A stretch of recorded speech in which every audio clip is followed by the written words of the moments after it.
রামগঞ্জে ইসলামী আন্দোলনের উদ্যোগে ইফতার মাহফিল অনুষ্ঠিত হয়েছে। বৃহস্পতিবার উপজেলার বিভিন্ন স্থানে আলমদিনা গ্রুপের ব্যবস্থাপনা পরিচালক, বিশিষ্ট রাজনীতিবিদ, সমাজসেবক আলহাজ জাকির হোসেন পাটোয়ারির সৌজন্যে এই ইফতার মাহফিল অনুষ্ঠিত হয়।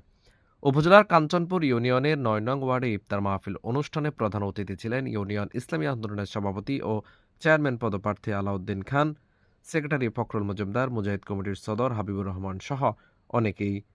নোয়াগাঁও ইউনিয়ন এর ৫ নং ওয়ার্ডে ইফতার মাহফিল অনুষ্ঠানে প্রধান অতিথি ছিলেন ইসলামী আন্দোলন নোয়াগাঁও ইউনিয়ন কমিটির সভাপতি ও চেয়ারম্যান পদপ্রার্থী শামসুল হক ভূঁইয়া সহ অনেকেই উপস্থিত ছিলেন।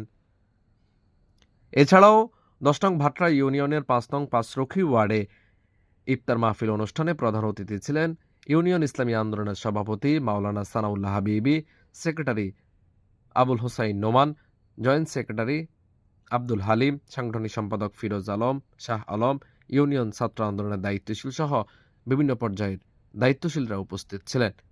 ইসলামী আন্দোলন রামগঞ্জ উপজেলার উদ্যোগেও বিশিষ্ট শিল্পপতি আল মদিনা গ্রুপের ব্যবস্থাপনা পরিচালক আলহাজ জাকির হোসেন পাটোয়ারির সৌজন্যে পুরো রমজান জুড়ে এই ইফতার মাহফিল অনুষ্ঠিত হবে। পারভেজ হুসাইন, আমার টিভি।